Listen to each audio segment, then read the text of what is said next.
வணக்கம். முக்கிய செய்திகள்.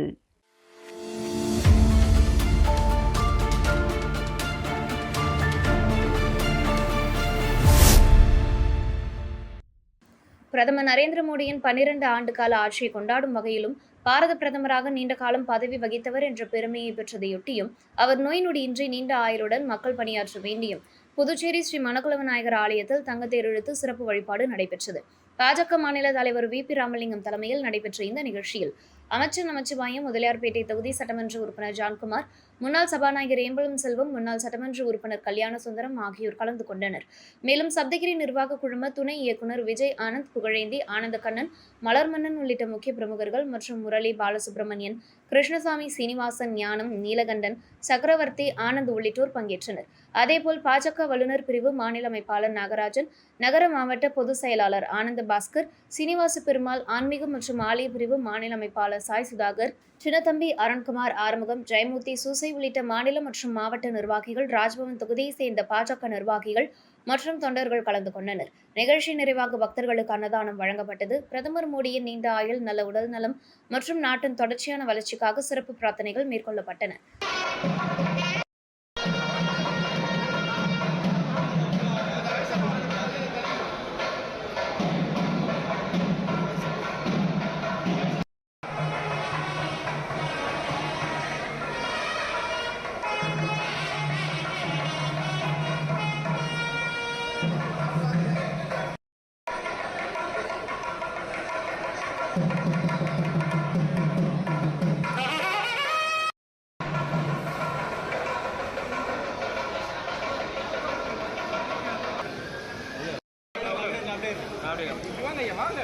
கொஞ்சம் பின்னாடி வா.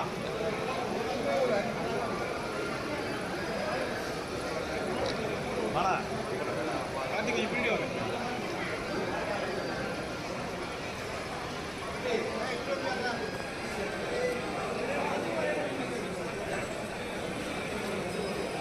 மறைக்குதுண்ணா. ஓகே, இல்லை தலைப்பா மறைக்குது.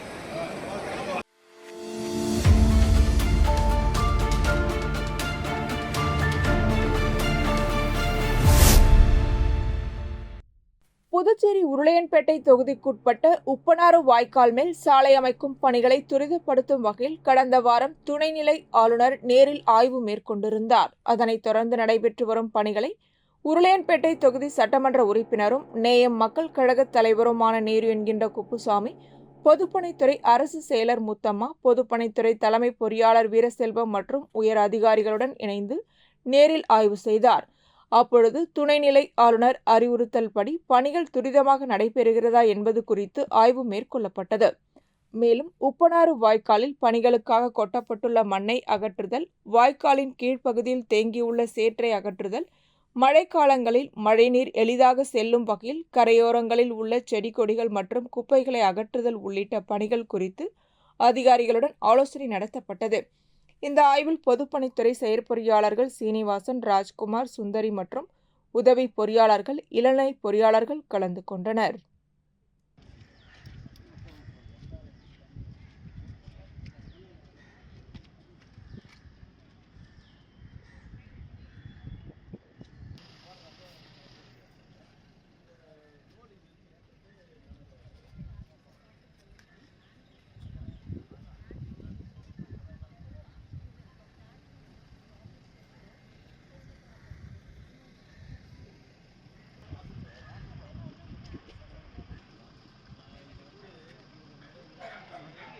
Todo.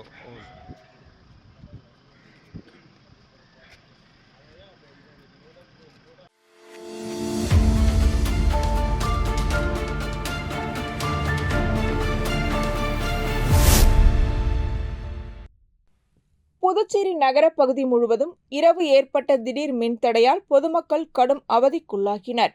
நெய்வேலியிலிருந்து வில்லியனூர் தானியங்கி துணை மின் நிலையத்திற்கு மின்சாரம் கொண்டுவரப்பட்டு அங்கிருந்து புதுச்சேரி நகரின் பல்வேறு பகுதிகளுக்கு மின் விநியோகம் வழங்கப்பட்டு வருகிறது. இந்நிலையில் வில்லியனூர் துணை மின் நிலையத்தில் உள்ள பவர் டிரான்ஸ்பார்மரில் ஆயில் கசிவு ஏற்பட்டதால் பழுதடைந்தது. இதன் காரணமாக இரவு 8:20 மணியளவில் புதுச்சேரி நகரம் முழுவதும் மின் விநியோகம் தடைப்பட்டது. தொடர்ந்து மின்துறை ஊழியர்கள் அவசர சீரமைப்பு பணியில் ஈடுபட்டனர். பழுது சரி செய்யப்பட்டதைத் தொடர்ந்து இரவு 9:40 மணியளவில் நகரின் பல்வேறு பகுதிகளுக்கு சுழற்சி முறையில் மீண்டும் மின்சாரம் வழங்கப்பட்டது. 1 மணி நேரத்திற்கும் மேலாக நீடித்த மின்தடையால் வீடுகள், வணிக நிறுவனங்கள் மற்றும் பொதுமக்கள் பெரும் சிரமத்தை சந்தித்தனர். இதுகுறித்து மின்துறை கண்காணிப்பு பொறியாளர் கனியமுதன் கூறுகையில், வில்லியனூர் துணை மின் நிலையத்தில் டிரான்ஸ்பார்மர் பழுது ஏற்பட்டதால் நகரம் முழுவதும் மின்தடை ஏற்பட்டது. டிரான்ஸ்பார்மரை சீரமைக்கும் பணியில் மின் ஊழியர்கள் தீவிரமாக ஈடுபட்டுள்ளனர். பணிகள் நிறைவடைந்ததும் வழக்கம் போல் மின்சாரம் வழங்கப்படும் என்றார்.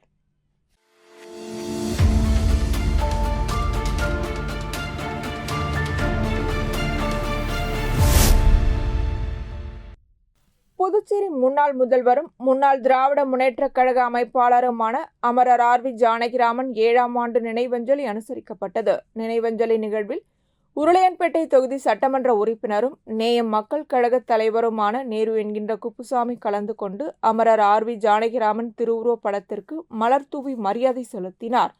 மேலும் நிகழ்வில் அமரர் ஆர். வி. ஜானகிராமன் குடும்பத்தினர், நேயம் மக்கள் கழக நிர்வாகிகள் மற்றும் பிரமுகர்கள் கலந்து கொண்டு அஞ்சலி செலுத்தினர்.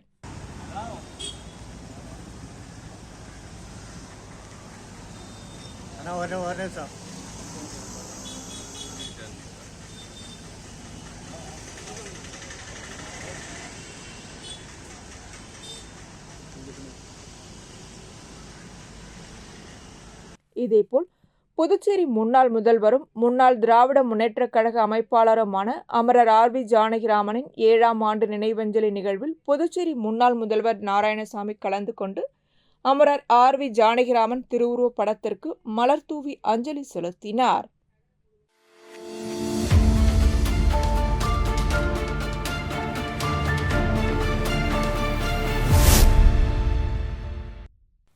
காரைக்கால் திருநள்ளாற்றில் அமைந்துள்ள தர்பணேஸ்வரர் கோவிலில் பிரதமர் நரேந்திர மோடியின் 12 ஆண்டுகால ஆட்சியை முன்னிட்டு சிறப்பு வழிபாடு மற்றும் பிரார்த்தனை நடைபெற்றது.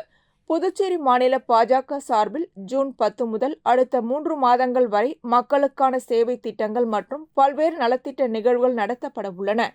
அதன் தொடக்க நிகழ்வாக பிரதமர் நரேந்திர மோடியின் நீண்ட ஆயுள், நல்ல உடல் நலம் மற்றும் நாட்டின் வளர்ச்சிக்காக திருநள்ளாறு தர்பணேஸ்வரர் கோவிலில் சிறப்பு பூஜை நடைபெற்றது.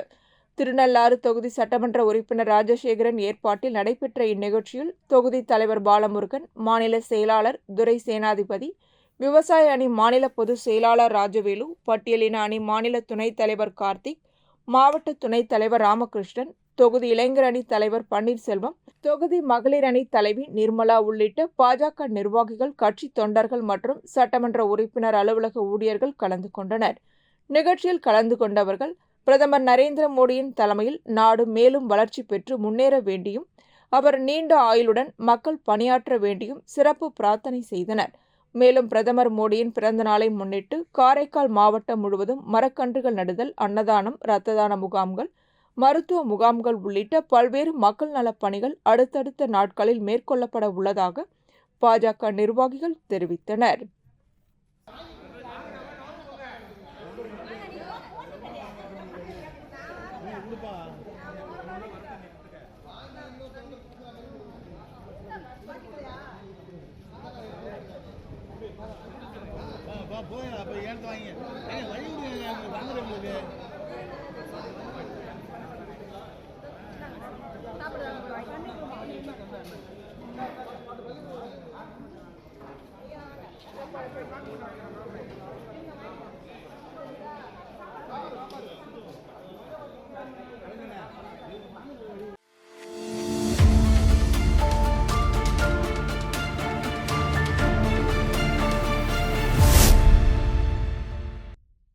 புதுச்சேரி புறநகர் பகுதியை சேர்ந்த சிலம்பரசன் குடிபோதையில் லாஸ்பேட்டை பகுதியில் நடுரோட்டில் நின்று கொண்டு பொதுமக்களுக்கு இடையூறு ஏற்படுத்தி ரகளையில் ஈடுபட்டதாக கூறப்படுகிறது. பொதுமக்கள் அளித்த தகவலின் பேரில் சம்பவ இடத்திற்கு வந்த லாஸ்பேட்டை காவல்துறையினர் சிலம்பரசனை கைது செய்து புதுச்சேரி முதுநிலை நீதித்துறை நடுவர் நீதிமன்றத்தில் ஆஜர்படுத்தினர். வழக்கை விசாரித்த நீதிபதி வழக்கமான அபராதம் அல்லது சிறை தண்டனை விதிக்காமல் வித்தியாசமான உத்தரவு ஒன்றை பிறப்பித்தார். பொதுமக்களுக்கு இடையூறு செய்ததால் அவர்களின் சிரமங்களை நேரடியாக உணர வேண்டும் என்ற நோக்கில் புதுச்சேரியின் பரபரப்பான ராஜீவ் சதுக்கத்தில் 2 நாட்கள் மாலை 5 மணி முதல் இரவு 7 மணி வரை வடக்கு போக்குவரத்து காவல்துறையினருடன் இணைந்து போக்குவரத்தை ஒழுங்குபடுத்தும் பணியில் ஈடுபடுமாறு உத்தரவிட்டார். நீதிமன்ற உத்தரவின்படி சிலம்பரசன் கடந்த 2 நாட்களாக ராஜீவ் சதுக்கத்தில் போக்குவரத்து காவல்துறையினருடன் இணைந்து வாகன போக்குவரத்து கட்டுப்படுத்தும் பணியில் ஈடுபட்டார். மாலை நேர நெரிசலான போக்குவரத்தில் வாகனங்களை நிறுத்தி வழிநடத்தும் பணியை மேற்கொண்ட அவர் பொதுமக்கள் தினமும் சந்திக்கும் சிரமங்களை நேரடியாக உணர்ந்ததாக கூறப்படுகிறது. இந்த நூதன தண்டனை சமூக வலைதளங்களில் பரவலாக பேசப்பட்டு வருகிறது. பொதுமக்கள் மற்றும் வாகன ஓட்டிகள் பலரும் நீதிமன்றத்தின் இந்த வித்தியாசமான அணுகுமுறையை வரவேற்று கருத்துக்களை பகிர்ந்து வருகின்றனர்.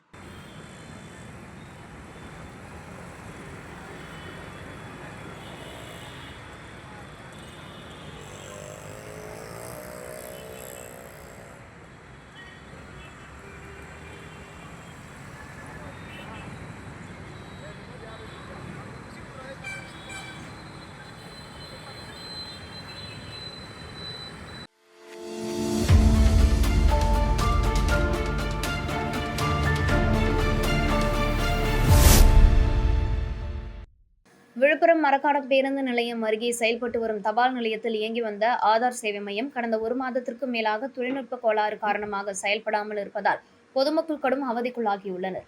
இந்த மையத்தின் மூலம் மரக்காணம் மற்றும் சுற்றுவட்டார கிராமங்களை சேர்ந்த மக்கள் புதிய ஆதார் பதிவு, முகவரி மாற்றம், செல்போன் எண் இணைப்பு, பயோமெட்ரிக் புதுப்பித்தல் உள்ளிட்ட பல்வேறு சேவைகளை பெற்று வந்தனர். ஆனால் தற்போது சேவை மையம் செயல்படாததால் ஆதார் தொடர்பான பணிகளுக்காக வருபவர்கள் ஏமாற்றத்துடன் திரும்பி செல்லும் நிலை ஏற்பட்டுள்ளது. குறிப்பாக புதிதாக பிறந்த குழந்தைகளுக்கு ஆதார் பதிவு செய்ய வேண்டிய பெற்றோர்கள் கல்வி உதவித்தொகை மற்றும் அரசு நலத்திட்டங்களுக்கு விண்ணப்பிக்க ஆதார் விவரங்களை புதுப்பிக்க வேண்டிய மாணவர்கள், வயதான முதியவர்கள் மற்றும் மாற்றுத்திறனாளிகளில் பெரிதும் பாதிக்கப்பட்டுள்ளனர். ஆதார் சேவைக்காக திண்டிவனம் மற்றும் புதுச்சேரி போன்ற தொலைதூர பகுதிகளுக்கு செல்ல வேண்டிய கட்டாயம் ஏற்பட்டுள்ளதாக பொதுமக்கள் தெரிவிக்கின்றனர். தினமும் மக்கள் ஆதார் சேவைக்காக தபால் நிலையத்திற்கு வருகை தரும் நிலையில் தொழில்நுட்ப கோளாறு இன்னும் சரி செய்யப்படாததால் அவர்களிடம் அதிருப்தி அதிகரித்து வருகிறது. எனவே மரக்காணம் மற்றும் சுற்றுவட்டார பகுதிகளை சேர்ந்த ஆயிரக்கணக்கான மக்களின் நலனை கருத்தில் கொண்டு தபால் துறை மற்றும் சம்பந்தப்பட்ட அதிகாரிகள் உடனடியாக நடவடிக்கை எடுத்து தொழில்நுட்ப கோளாறை சரி செய்து ஆதார் சேவை மையத்தை மீண்டும் செயல்பாட்டிற்கு கொண்டு வர வேண்டும் என்றும், இடைக்காலமாக மாற்று ஏற்பாடுகளை செய்த ஆதார் சேவைகள் தடையின்றி நடைபெற நடவடிக்கை எடுக்க வேண்டும் என்றும் பொதுமக்கள் வலியுறுத்தியுள்ளனர்.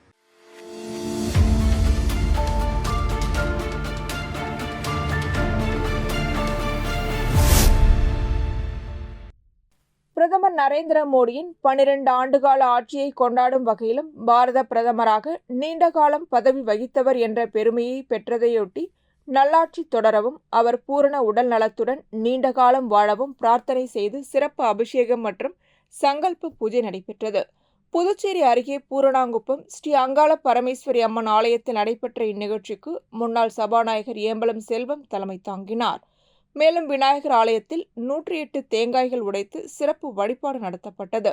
தொடர்ந்து நடைபெற்ற சிறப்பு பூஜைக்கு பிறகு பொதுமக்களுக்கு இனிப்புகள் வழங்கப்பட்டன. இந்நிகழ்ச்சியில் மணவெளி தொகுதி நிர்வாகிகள் மற்றும் பாஜக தொண்டர்கள் 50க்கும் மேற்பட்டோர் கலந்து கொண்டனர். நிகழ்ச்சிக்கான ஏற்பாடுகளை தொகுதி தலைவர் பிரகாஷ் லட்சுமிகாந்தன் செய்திருந்தார்.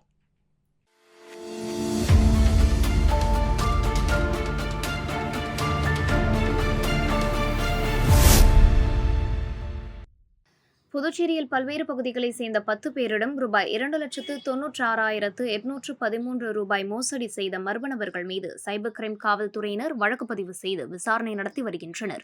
காலாப்பட்டை சேர்ந்த ஒருவருக்கு பிரபல தனியார் கார் வாடகை நிறுவனத்தின் பிரதிநிதி என தன்னை அறிமுகப்படுத்திக் கொண்ட மர்ம நபர் ஒருவர் குறுஞ்செய்தி அனுப்பியுள்ளார். அதில் குறிப்பிட்ட APK கோப்பை செல்போனில் நிறுவுமாறு கூறியுள்ளார். அவரது பேச்சை நம்பிய பாதிக்கப்பட்ட நபர் அந்த செயலியை தனது செல்போனில் நிறுவி அதில் வங்கி விவரங்களை பதிவு செய்ததுடன் OTP எண்ணையும் பகிர்ந்துள்ளார். இதையடுத்து அவரது வங்கிக் கணக்கில் இருந்து ரூபாய் 59,801 மோசடியாக எடுக்கப்பட்டது. பின்னரே தான் ஏமாற்றப்பட்டதை அவர் அறிந்துள்ளார். இதேபோல் காந்தி நகரை சேர்ந்த ஒருவரிடம் ரூபாய் 48,000, கீழ் சாத்தமங்கலம் பகுதியை சேர்ந்த ஒருவரிடம் ரூபாய் 39,000, கோவிந்தசாலை பகுதியை சேர்ந்த பெண்ணிடம் ரூபாய் 39,000, மிஷன் வீதியை சேர்ந்த பெண்ணிடம் ரூபாய் 39,000, காலப்பட்டு பகுதியை சேர்ந்த ஒருவரிடம் ரூபாய் 35,000, கோரிமேடு பகுதியை சேர்ந்த ஒருவரிடம் ரூபாய் 27,000, மற்றொருவரிடம் ரூபாய் 25,000, ஒதேஞ்சாலை பகுதியை சேர்ந்த ஒருவரிடம் ரூபாய் 6,828 மற்றும் பங்குரை சேர்ந்த ஒருவரிடம் ரூபாய் 1,394 என மொத்தம் 10 பேரிடம் ரூபாய் 2,96,813 ரூபாய் மோசடி செய்யப்பட்டுள்ளதாக தெரியவந்துள்ளது. பாதிக்கப்பட்டவர்கள் அளித்த புகாரின் பேரில் சைபர் கிரைம் காவல்துறையினர் வழக்கு பதிவு செய்து மோசடியில் ஈடுபட்ட மர்ம நபர்களை கண்டறியும் பணியில் தீவிரமாக ஈடுபட்டுள்ளனர். பொதுமக்கள் அறிமுகமில்லாத நபர்கள் அனுப்பும் செயலிகளை பதிவிறக்கம் செய்யக்கூடாது என்றும், OTP, வங்கிக் கணக்கு விவரங்கள் உள்ளிட்ட ரகசிய தகவல்களை யாருடனும் பகிரக்கூடாது என்றும் காவல்துறையினர் எச்சரிக்கை விடுத்துள்ளனர்.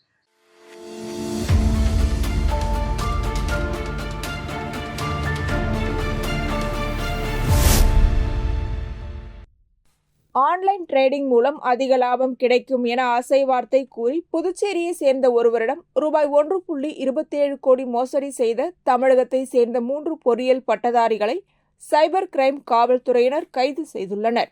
கடந்த ஆண்டு புதுச்சேரியை சேர்ந்த ஒருவரை வாட்ஸ்அப் மூலம் தொடர்பு கொண்டு மர்ம நபர்கள் ஆன்லைன் டிரேடிங்கில் முதலீடு செய்தால் அதிக லாபம் கிடைக்கும் என கூறி நம்ப வைத்தனர்.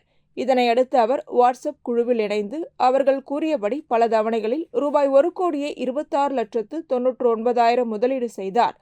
பின்னர் முதலீட்டிற்கான லாபத் தொகையை பெற முயன்றபோது முடியாததால் தான் ஏமாற்றப்பட்டதை உணர்ந்த அவர் கடந்த ஆண்டு நவம்பர் 20ஆம் தேதி சைபர் கிரைம் காவல் நிலையத்தில் புகார் அளித்தார். புகாரின் பேரில் இன்ஸ்பெக்டர் சுரேஷ் பாபு தலைமையிலான காவல்துறையினர் வழக்கு பதிவு செய்து விசாரணை மேற்கொண்டனர். பணம் அனுப்பப்பட்ட வங்கி கணக்குகளை ஆய்வு செய்ததில் மோசடி மூலம் பெறப்பட்ட பணம் பல்வேறு வங்கி கணக்குகள் வழியாக பரிமாற்றம் செய்யப்பட்டிருப்பது கண்டறியப்பட்டது. தொடர்ந்து மேற்கொள்ளப்பட்ட விசாரணையில் திருப்பூரை சேர்ந்த சதீஷ்குமார், ஈரோட்டை சேர்ந்த சந்தோஷ்குமார், நாமக்கலை சேர்ந்த நவநீத கிருஷ்ணன் ஆகியோர் கைது செய்யப்பட்டனர். மூவரும் பொறியியல் பட்டதாரிகள். இதில் நவநீத கிருஷ்ணன் தனியார் கல்லூரியில் உதவி பேராசிரியராக பணியாற்றியவர் என்பது தெரியவந்தது.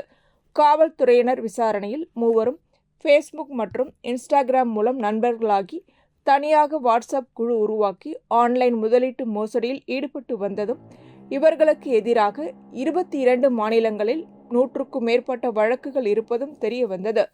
இதனையடுத்து காவல்துறையினர் மூவரையும் கைது செய்து மோசடிக்கு பயன்படுத்திய 2 மடிக்கணினிகள், 4 செல்போன்கள், 5 வங்கி கணக்கு புத்தகங்கள் மற்றும் 3 சிம் கார்டுகளை பறிமுதல் செய்தனர். பின்னர் அவர்கள் புதுச்சேரி நீதிமன்றத்தில் ஆஜர்படுத்தப்பட்டு சிறையில் அடைக்கப்பட்டனர்.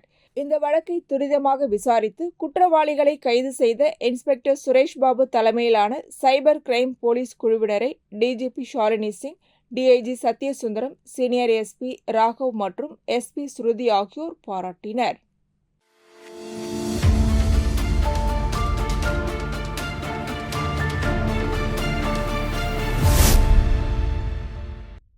விழுப்புரம் மாவட்டத்தின் முக்கிய சுற்றுலா தலங்களாக விளங்கும் கடலோர பகுதிகளான கோட்டக்குப்பம், தந்திராயன்குப்பம், முதலியார் சாவடி, சின்ன முதலியார் சாவடி உள்ளிட்ட பகுதிகளில் நூற்றுக்கணக்கான சொகுசு விடுதிகள் மற்றும் தங்கும் வசதிகள் செயல்பட்டு வருகின்றன. இந்நிலையில் கோட்டக்குப்பம் நகராட்சிக்குட்பட்ட தந்திராயன்குப்பம் பகுதியில் உள்ள 100க்கும் மேற்பட்ட தங்கும் விடுதிகளிலிருந்து சேகரிக்கப்படும் குப்பைகள் கடந்த 1 மாத காலமாக முறையாக அகற்றப்படவில்லை என குற்றச்சாட்டு எழுந்துள்ளது. இதனை கண்டித்து சில கெஸ்ட் ஹவுஸ் உரிமையாளர்கள் தங்களது விடுதிகளில் தேங்கியிருந்த குப்பைகளை கோட்டக்குப்பம் நகராட்சி அலுவலக நுழைவாயில் முன்பு கொட்டி போராட்டத்தில் ஈடுபட்டனர். மேலும் நகராட்சி ஊழியர்களுடன் வாக்குவாதத்திலும் ஈடுபட்டதாக கூறப்படுகிறது. தகவல் அறிந்து வந்த நகராட்சி அதிகாரிகள் மற்றும் ஊழியர்கள் போராட்டத்தில் ஈடுபட்டவர்களுடன் பேச்சுவார்த்தை நடத்தி சமரசம் செய்தனர். தொடர்ந்து கொட்டியிருந்த குப்பைகளை அகற்றப்பட்டு அப்பகுதி சுத்தம் செய்யப்பட்டது. இச்சம்பவத்தால் கோட்டக்குப்பம் நகராட்சி அலுவலகம் முன்பு சிறிது நேரம் பரபரப்பு நிலவியது. பொதுமக்கள் மற்றும் சுற்றுலா பயணிகளின் நலனை கருத்தில் கொண்டு குப்பைகளை முறையாக அகற்ற நடவடிக்கை எடுக்க வேண்டும் என விடுதி உரிமையாளர்கள் வலியுறுத்தியுள்ளனர்.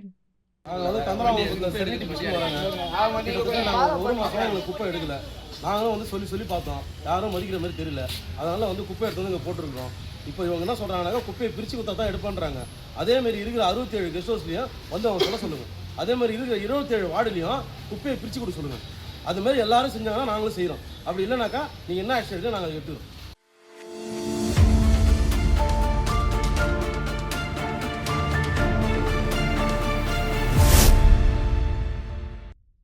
விழுப்புரம் கோட்டக்குப்பம் பகுதியை சேர்ந்த அப்பு கடந்த ஜனவரி மாதம் நள்ளிரவில் மர்ம கும்பலால் வெட்டி கொலை செய்யப்பட்டார்.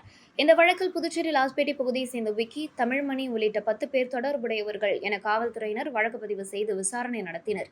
இதில் விக்கி மற்றும் தமிழ்மணி கைது செய்யப்பட்ட பின்னர் ஜாமீனில் விடுவிக்கப்பட்டிருந்தனர். இந்நிலையில் அவர்கள் இருவரும் வானூர் நீதிமன்றத்தில் ஆஜராக உள்ளதாக அப்பு தரப்பினருக்கு ரகசிய தகவல் கிடைத்ததாக கூறப்படுகிறது. இதையடுத்து எதிர்த்தரப்பை தாக்கும் நோக்கில் சிலர் ஆரோவிலில் அருகே நாவற்குளம் முந்திரி தோப்பில் பதுங்கியிருந்ததாக காவல்துறையினருக்கும் தகவல் கிடைத்தது. தகவலின் பேரில் விரைந்து ஆரோவில் காவல்துறையினர் அப்பகுதியை சுற்றி வளைத்து சோதனை நடத்தி 5 பேரை கைது செய்தனர். அவர்களிடம் மேற்கொண்ட விசாரணையில் கோட்டக்குப்பத்தை சேர்ந்த முகமது ஆசிக், இர்ஃபான், அகமது ஹசைன், அகமது இம்ரான் மற்றும் அனுமதியை சேர்ந்த குணசீலன் என்பதும் தெரியவந்தது. இதையடுத்து அவர்களிடம் இருந்து ஆயுதங்களை காவல்துறையினர் பறிமுதல் செய்து 5 பேரையும் கைது செய்து சிறையில் அடைத்தனர். சம்பவம் தொடர்பாக தொடர்ந்து விசாரணை நடைபெற்று வருகிறது.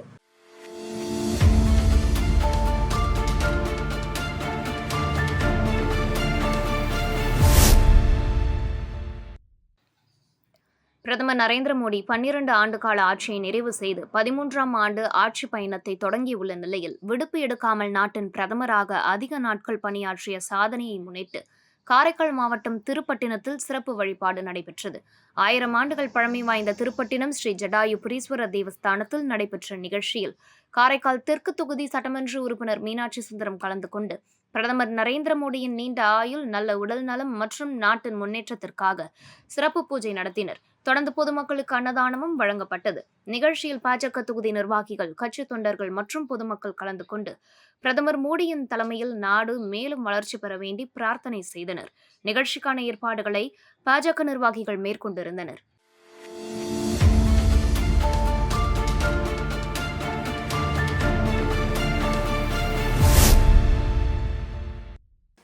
விழுப்புரம் கோட்டுக்குப்பத்தில் பட்டியலின மக்களின் மயான பயன்பாடு தொடர்பாக மீனவர்கள் மற்றும் ஆதிதிராவிடர் மக்களிடையே நீடித்து வரும் பிரச்சினை பரபரப்பை ஏற்படுத்தியுள்ளது. சமீபத்தில் சமூக நீதித்துறை அமைச்சர் வன்னியரசு நேரில் ஆய்வு செய்து இரு தரப்பினருக்கும் இடையே சமூக நல்லிணக்கம் ஏற்படுத்த நடவடிக்கை எடுக்கப்படும் என உறுதியளித்திருந்தார். ஆனால் வானூர் வட்டாட்சியர் அலுவலகத்தில் நடைபெற்ற அமைதி பேச்சுவார்த்தையில் எந்த உடன்பாடும் எட்டப்படவில்லை. இந்நிலையில் நீதிமன்ற உத்தரவின் அடிப்படையில் மயானத்திற்கு தேவையான நிலத்தை அளவீடு செய்து வேலி அமைக்க அரசு நடவடிக்கை எடுக்க உள்ளதாக தகவல் வெளியாகியுள்ளது. இதையடுத்து மயான பகுதியில் தாசில்தார் தலைமையில் நில அளவீடு மேற்கொள்ளப்படும் என அறிவிக்கப்பட்டதை கண்டித்து மீனவ பெண்கள் போராட்டத்தில் ஈடுபட்டனர். போராட்டத்தின் போது கழுத்தில் கயிறு அணிந்து கொண்டு தற்கொலை செய்து கொள்வோம் என எச்சரிக்கை விடுத்த மீனவ பெண்களை காவல்துறையினர் சமாதானப்படுத்த முயன்றனர். அப்பகுதியில் பதற்றம் நிலவுவதால் 100க்கும் மேற்பட்ட காவல்துறையினர் பாதுகாப்பு பணியில் ஈடுபடுத்தப்பட்டுள்ளனர். தொடர்ந்து அதிகாரிகள் மற்றும் காவல்துறையினர் போராட்டக்காரர்களுடன் பேச்சுவார்த்தை நடத்தி வருகின்றனர்.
இத்துடன் செய்திகள் நிறைவடைகின்றன. வணக்கம்.